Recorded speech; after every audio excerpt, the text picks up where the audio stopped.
Hello students. तो आज हम पढ़ने वाले चैप्टर मेंसुरेशन। वैसे तो बच्चे इससे काफ़ी डरते हैं, बट आज मैं आपको इसके सारे फॉर्मूले इतना आसानी से समझा दूंगा कि आप इसे फिर कभी नहीं भूलेंगे। तो आज हम पढ़ने वाले पेरीमीटर, एरिया और वॉल्यूम, काफ़ी अलग अलग शेप्स के। तो बेसिकली सारे शेप्स किस पे डिपेंड करते हैं? डायमेंशंस पे। मेनली हमें दो डायमेंशंस पे फोकस करना है, 2D और 3D। क्योंकि 2D के अंदर हमारे सारे प्लेन पेपर्स पे जो आने वाली फिगर्स है वो इंक्लूड होती है, और बाकी की जो चीज़ें हैं वो 3D में इंक्लूड होती है, जैसे कि हमारे cubes, cuboids, cylinder, sphere and all. ठीक डायमेंशन की तरह ही जो आज हम फार्मूला सीखेंगे वो भी कहीं ना कहीं डायमेंशंस के ऊपर ही डिपेंड करते हैं। जैसे कि perimeter equals to length, area हो जाता है length into length, and volume होता है length into length into length. तो पेरीमीटर हो गया हमारा 1 डायमेंशनल, एरिया हो गया 2 डायमेंशनल, और वॉल्यूम हो गया 3 डायमेंशनल। ये तीनों डायमेंशन और फार्मूला आपको लास्ट तक याद रखना। चलिए अब आगे एक एक करके सारे फार्मूला सीखना शुरू करते हैं। चलिए देखते हैं पेरीमीटर। ठीक है, अब पेरीमीटर का मतलब क्या होता है कि किसी भी चीज़ की या ऑब्जेक्ट की टोटल आउटर बाउंड्री। ठीक है, मैंने कहा याद रखिए वर्ड आउटर बाउंड्री। सिर्फ बाउंड्री नहीं कि मैं उसकी सारी बॉर्डर्स को काउंट करूँ, नहीं, सिर्फ जो बॉर्डर सबसे बाहर है मैं उसे ही काउंट करूँगा। ठीक है, तो जैसे कि हम ज़्यादातर नॉर्मल क्लास में 10 तक मोस्टली सिर्फ 2D ऑब्जेक्ट्स की ही बाउंड्री पूछी जाती है। ठीक है, कि जो भी 2D शेप्स हैं उनका पेरीमीटर पूछा जाता है, 3D का पूछा नहीं जाता मोस्टली। ठीक है, तो हम आज 2D ऑब्जेक्ट्स की पेरीमीटर और उसके बाद एरिया शुरू करें। ठीक है, तो 2D ऑब्जेक्ट्स के अंदर सबसे पहले मैं देखता हूँ स्क्वायर। ठीक है, तो स्क्वायर के अंदर क्या हमें पता है, 4 साइड्स है, चारों के चारों क्या है, इक्वल। तो क्या है, तो 4 साइड से, तो पेरीमीटर का मतलब क्या है, आउटर बाउंड्री टोटल। तो टोटल आउटर बाउंड्री मतलब कि टोटल कितना है, L plus L plus L plus L. तो स्क्वायर का पेरीमीटर क्या हो जाएगा, 4L। ठीक है, यूनिट क्या रहेगा, मैंने लेंथ को प्लस किया बट लेंथ एक ही है, इसमें कोई मल्टीपल नहीं है। तो लेंथ क्या था, मीटर, तो मीटर, या फिर जो भी लेंथ जिस यूनिट में लिया है उस यूनिट का आप यूनिट लगा, सेंटीमीटर हो, मीटर हो, कुछ भी। ठीक है, फिर रेक्टेंगल। अब रेक्टेंगल के अंदर अगर हम देखें तो क्या है, दो चीज़ें होती हैं, पहले एल और बी। ठीक है, तो रेक्टेंगल का पेरीमीटर क्या होगा कि रेक्टेंगल के अंदर कितनी लेंथ्स है, देखें तो अपोजिट वाली दो सेम है, तो लेंथ प्लस लेंथ, फिर दो ब्रेथ भी है, ब्रेथ प्लस ब्रेथ। ठीक है, तो क्या है, एल प्लस बी, तो कितना हो गया, 2L प्लस 2B। तो क्या हो गया, 2 कॉमन, तो 2L प्लस बी। ये क्या है, मेरा पेरीमीटर ऑफ रेक्टेंगल। यूनिट क्या रहेगा, मीटर। ठीक है, तो क्या था, स्क्वायर, रेक्टेंगल। अब थर्ड पेरीमीटर देखते हैं, ट्राइंगल। ठीक है, ट्राइंगल का सेम, कैसे, कि ट्राइंगल के अंदर हमें पता है कितनी साइड्स होती है, 3 साइड्स होती है, S1, S2 एंड S3। ठीक है, 3 साइड्स। तो पेरीमीटर क्या कहता है कि सारी साइड्स का टोटल। ठीक है, तो क्या है कि ऑल बाउंड्रीज, टोटल बाउंड्रीज, तो तीनों को प्लस कर देंगे, side 1 plus side 2 plus side 3। ये हो गया पेरीमीटर ऑफ ट्राइंगल। कोई ज़्यादा हार्ड नहीं है, कुछ नहीं सोचना। ठीक है, अब फोर्थ, सर्कल। ठीक है, सर्कल। तो सर्कल का बेसिक, सर्कल का पेरीमीटर, सर्कल के पेरीमीटर को पेरीमीटर नहीं कहते, क्या कहते हैं, सरकमफ्रेंस। ठीक है, सर्कल के पेरीमीटर को कहते हैं सरकमफ्रेंस। पेरीमीटर नहीं कहेंगे, क्या कहेंगे, सरकमफ्रेंस। है बॉर्डर ही, बट हम कहेंगे क्या, सरकमफेरेंस। अब सर्कल के अंदर हमें पता है मेन क्या है, सिर्फ एक ही लेंथ होती है, रेडियस। ठीक है, अब पेरीमीटर के अंदर हमें चाहिए लॉन्गेस्ट रेडियस, क्या होगी उसके अंदर, लॉन्गेस्ट कॉर्ड अगर मैं देखना चाहूँ तो क्या होगा, रेडियस का डबल, जो कि है डायमीटर। तो डायमीटर यानी क्या हो गया, रेडियस का double. But in case of circle हमेशा कुछ ना कुछ, कहीं ना कहीं थोड़े चेंजेस चाहिए होते हैं एग्जैक्ट आंसर के लिए, कि जो आंसर हमें मिलता है वो अप्रॉक्सीमेट होता है। तो उसके लिए हम क्या करते हैं, एक और वैल्यू से उसको मल्टीप्लाई कर देते हैं, जो कि है पाई, जो एक्सपेरिमेंटली प्रूव्ड है कि एक्सपेरिमेंटली पाई की वैल्यू क्या होती है, 22/7 या फिर 3.14। ठीक, तो हम क्या करते हैं कि जो हमें लॉन्गेस्ट कॉर्ड मिली, मतलब डायमीटर का क्या है, रेडियस का डबल। ठीक है, तो उसको हम क्या करते हैं, पाई से मल्टीप्लाई कर देते हैं, तो हमारा सरकमफ्रेंस क्या हो जाता है, 2πr। यूनिट वही रहेगा कि जिसमें यूनिट रेडियस लिया है, मीटर सेंटीमीटर वॉट एवर, तो उसको आप लिख दो। ठीक है, मीटर सेंटीमीटर जो भी है। तो यहाँ तक हमने देखे पेरीमीटर 3D में भी निकाले जा सकते हैं, बट ज़्यादातर पूछे नहीं जाते। अब हम आगे एरिया में कंटिन्यू करते हैं। तो पहले हम शुरुआत सारी करेंगे, हम सारे फार्मूलाज देखेंगे सिर्फ 2D ऑब्जेक्ट्स के। पहले 2D फिर 3D। तो 2D ऑब्जेक्ट्स का जब एरिया निकालना होता है, तो 2D ऑब्जेक्ट्स के एरिया में हमेशा क्या करना होगा, जब भी एरिया निकालना है तो आपको उससे दो साइड्स चाहिए। आपको एरिया क्या होता है, साइड 1 इंटू साइड 2। कोई भी शेप हो, हमेशा क्या ध्यान रखना है, साइड 1 इंटू साइड 2। ठीक है, दो साइड ढूंढनी है और उससे आपस में क्या करना है, मल्टीप्लाई, तो हमें क्या मिलेगा, उसका एरिया। ठीक है, तो पहले 2D ऑब्जेक्ट्स में सबसे पहले हम देखेंगे स्क्वायर को। सबसे पहले स्क्वायर, तो जैसा कि स्क्वायर की इमेज में दिख रहा है कि उसमें दो साइड्स देखनी है। अब स्क्वायर के अंदर सारी साइड्स क्या है, एल, तो उसका एरिया क्या हो जाएगा, side 1 L into side 2 L. तो स्क्वायर का एरिया क्या आया, एल स्क्वायर। ये क्या है, स्क्वायर का एरिया। सेम हम अभी नेक्स्ट रेक्टेंगल में देखते हैं। रेक्टेंगल के अंदर साइड्स अलग अलग है, साइड एल और बी।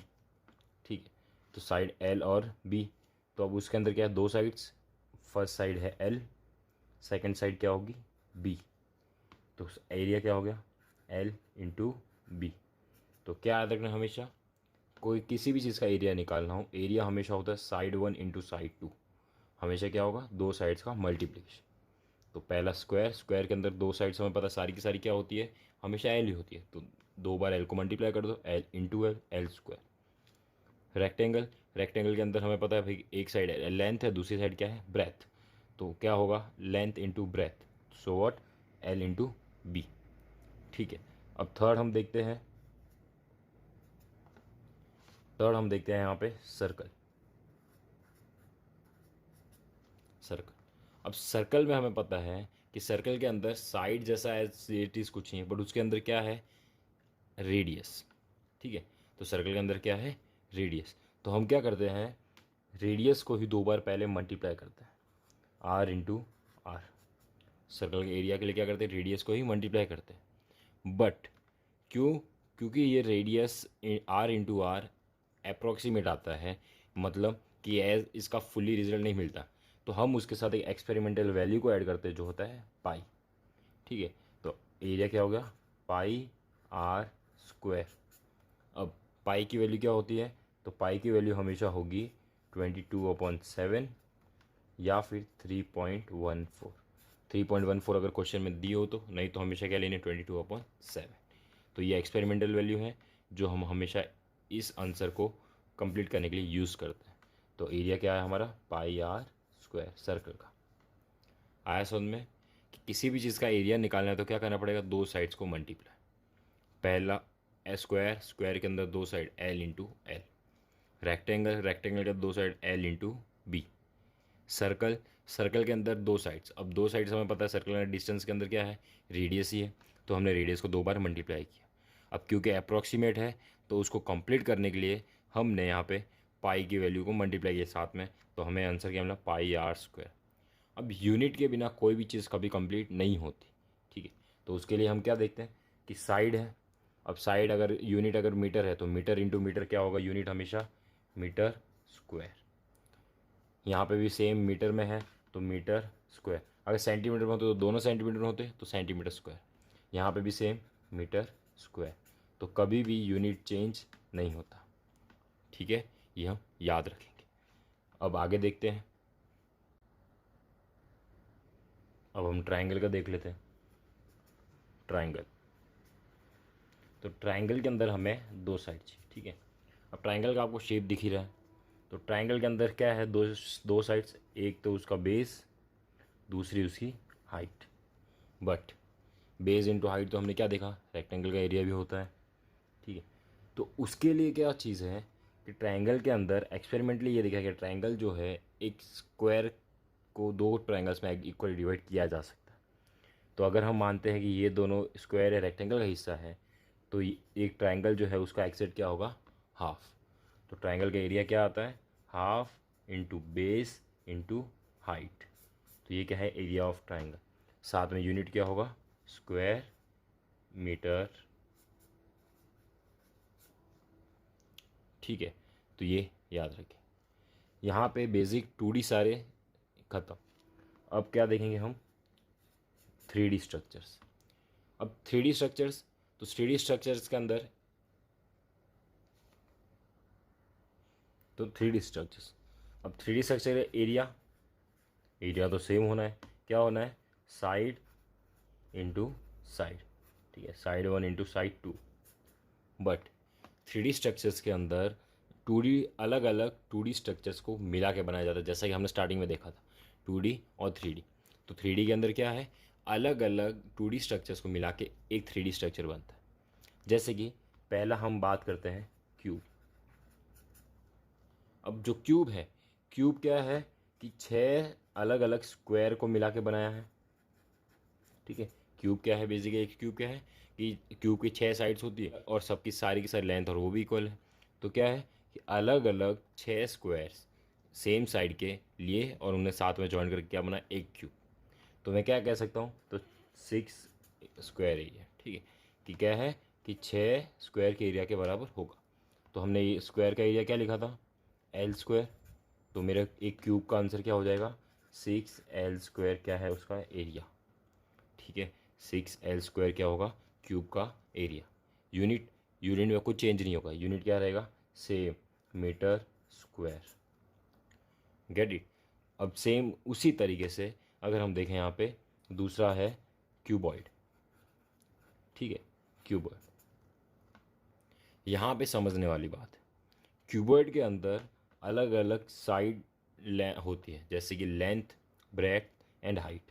क्या है, लेंथ, ब्रेथ और हाइट।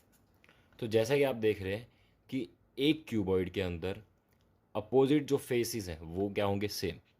ठीक है, तो अपोजिट फेसेस होंगे, तो हो सकता है कि अब सारे के सारे क्या है, रेक्टेंगल। तो किसी एक का एरिया अगर L इंटू बी है, कि भाई एक रेक्टेंगल जिसकी साइड L और B है, तो उसका एरिया क्या होगा, L इंटू बी। तो L इंटू बी, तो उसके अपोजिट वाले का L इंटू बी। फिर किसी के अंदर अगर ब्रेथ और हाइट है तो B इंटू एच होगा, तो उसके अपोजिट वाले का भी B इंटू एच होगा। किसी एक का अगर L इंटू एच है तो अब उसके अपोजिट वाले का L इंटू एच। तो मतलब टोटल क्या है, 2 L और B वाले हैं, 2 B इंटू एच वाले हैं और 2 H इंटू एल वाले हैं। सही है, तो क्या होगा इसका एरिया, तो इसका एरिया क्या हो जाएगा कि टोटल एरिया हमें पता है 2 का कितना है, L इंटू बी, 2 का कितना है, B इंटू एच, और 2 का कितना है, L इंटू एच। सही है, तो अब टोटल करेंगे तो क्या होगा, 2 common, L B plus B H plus H L. याद रखना बहुत आसान है, 2 common, L B H H L. ठीक है, बट कैसे आया वो हमें पता होना चाहिए। आया समझ में। अब आगे देखते हैं, अब तीसरा देखते हैं। तीसरा हम ले लेते हैं सिलेंडर। ठीक है, अब सिलेंडर, तो सिलेंडर कैसे बनता है, सिलेंडर अगर आप देखेंगे ध्यान से तो ऊपर और नीचे उसका शेप क्या है, सर्कुलर। अगर ऊपर से देखेंगे तो आपको क्या दिखेगा, सर्कुलर। और अगर आप उसको बीच से ओपन करते हैं, ठीक है, अगर हम एक सिलेंडर को बीच से कट करके ओपन करेंगे तो हमें क्या दिखेगा, रेक्टेंगुलर शीट। ठीक है, क्या दिखेगा, रेक्टेंगुलर शीट।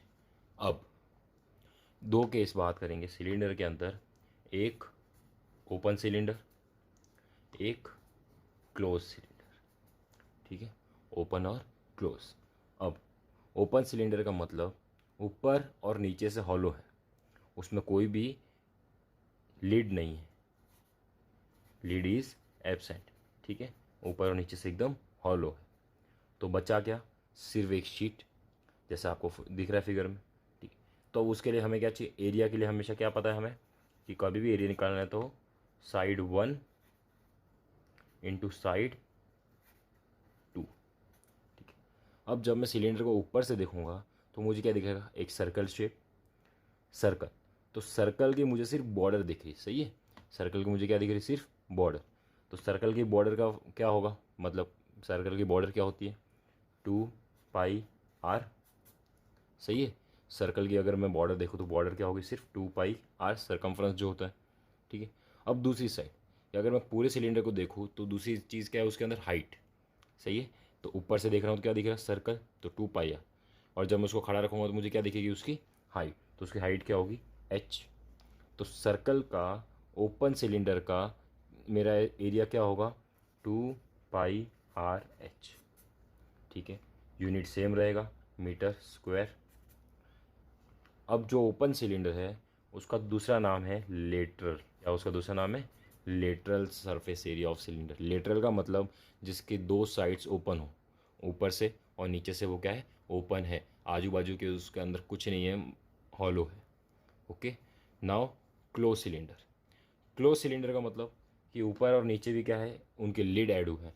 तो मतलब टोटल कितने लीड ऐड हुए हैं, 2 लीड ऐड हो गए, और प्लस जो पहले और ओपन सिलेंडर था वो तो था ही हमारा, ठीक है। तो ये, तो ओपन सिलेंडर का एरिया तो कंफर्म रहेगा, क्या रहेगा, 2 pi R H, plus 2 lead है। अब सिलेंडर है तो लीड कौन से शेप के होंगे, सिलेंडर है तो लीड कौन से शेप के होंगे, सर्कल, सही है। सिलेंडर है तो लीड कौन से शेप के होंगे, सर्कल के। तो मतलब 2 सर्कल का एरिया, अब 2 सर्कल का एरिया मतलब हमने अभी देखा था 2 पाई आर स्क्वायर, याद है कि भूल गए, प्लस ओपन का एरिया, ओपन का एरिया क्या था, 2 पाई आर एच, सही है। तो क्या था, 2 पाई आर स्क्वायर लीड्स का जो सर्कल शेप के हैं, और ओपन का area 2 pi R H, plus हो गया, क्या क्या कॉमन है, 2 कॉमन, पाई कॉमन, एक आर कॉमन, तो 2 pi R common, R plus H bracket में बच गया। ये हमारा क्लोज सिलेंडर का एरिया, टोटल सरफेस एरिया।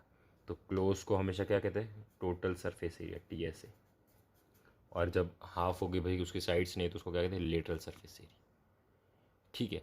ये क्या था, सिलेंडर। अब स्फीयर का एरिया, अब स्फीयर का एरिया क्या होता है, स्फीयर का एरिया आपको टेक्निकली याद रखना है कि स्फीयर जो है, स्फीयर का एरिया, कि स्फीयर हमेशा 4 सर्कल्स के बराबर होता है, कि स्फीयर का एरिया क्या होता है, 4 सर्कल्स के इक्वल होता है, ठीक है। तो स्फीयर का एरिया क्या होगा, 4 इंटू सर्कल का एरिया क्या है, पाई आर स्क्वायर। तो अगर कोई आपको कहे भैया आपके बॉल जो है उसका एरिया कितना है, तो उसका एरिया कितना है, 4 पाई आर स्क्वायर, कि जितनी उसकी रेडियस है और उसका एरिया निकालो सर्कल का इंटू 4 कर दो। स्फीयर का ये हाफ होता है हेमिस्फीयर, स्फीयर का एग्जैक्ट हाफ क्या होता है, हेमिस्फीयर। तो उसका एरिया कितना हो जाएगा, डिवाइड बाई 2, मतलब 2 पाई आर स्क्वायर। यूनिट क्या रहेगा, स्क्वायर, यूनिट स्क्वायर, या फिर हम लोग मीटर में लेते हो मीटर स्क्वायर, ठीक है। अब अब हम देखेंगे एरिया ऑफ कोन, ठीक है।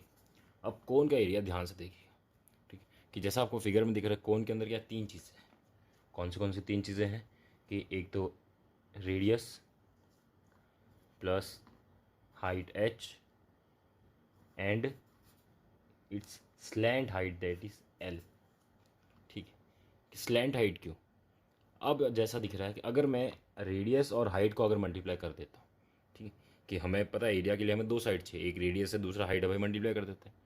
तो अगर मैं रेडियस और हाइट को अगर मल्टीप्लाई करता हूँ तो मुझे क्या मिलेगा, कि भाई कि उस रेडियस को अगर मैं ब्रेथ ले लूँ तो वो, और हाइट, उस मुझे एक रेक्टेंगल का एरिया मिल जाएगा, ठीक है। बट हमें रेक्टेंगल का एरिया नहीं चाहिए, हमें क्या चाहिए, कोन का एरिया चाहिए।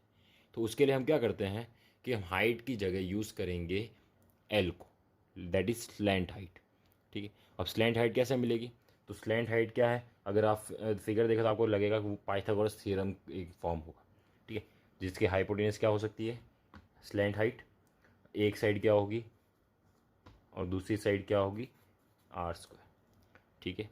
तो पाइथागोरस थ्योरम लगा, तो इससे आपको क्या मिलेगा, एल, ठीक है। तो हम क्या करेंगे, तो एरिया क्या हो जाएगा इसका, 2 साइड, एक साइड है R, दूसरी साइड है L। बट जैसा कि हमने सर्कल में देखा था वैसा ही यहाँ पे भी कि कुछ करेक्शन की ज़रूरत है। ठीक है, तो वो करेक्शन हम किससे दे देते हैं, पाई की वैल्यू से। ठीक है, तो पाई आर एल, पाई की सेम वैल्यू रहेगी कि पाई की वैल्यू क्या रहेगी, या तो 22/7 या फिर 3.14। ठीक है, यूनिट यहाँ पे भी सेम, यूनिट स्क्वायर या फिर मीटर स्क्वायर। आया समझ में? तो एरिया ऑफ कोन क्या होगा, पाई आर एल। ओके, वो ओपन कोन के ऊपर कोई लीड नहीं है, ओपन है। अगर कोन के अंदर अगर हम एक लीड ऐड कर देते, ठीक है, कि कोन के अंदर हम क्या करते हैं, एक लीड ऐड करते हैं, कि कोन के अंदर एक लीड ऐड हो सकता है, एक साइड ओपन है, तो वहाँ पे हम क्या करते हैं कि एक वन लीड ऐड करते हैं। तो लीड कौन सा शेप का होगा, सर्कल। तो लीड हमेशा कौन से शेप का होगा इसमें, सर्कल। ठीक है, तो सर्कल का एरिया क्या होता है, पाई आर स्क्वायर ऐड हो जाएगा किसके अंदर, तो जो पहले से एरिया था उसके अंदर।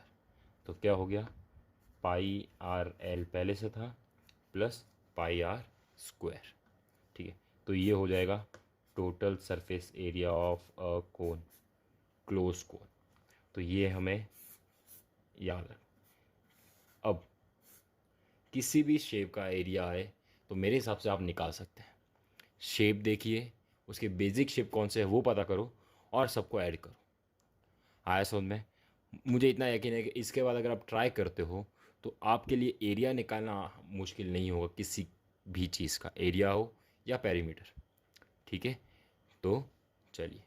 So students, I hope that you have find our video helpful for you or your fellows. The remaining topic, that is volume and frustum, will be completed in next video. So for getting notification about that, hit the subscribe button. Also, if you like our video, then hit the like button, and also don't forget to share it. This will help us to reach out others.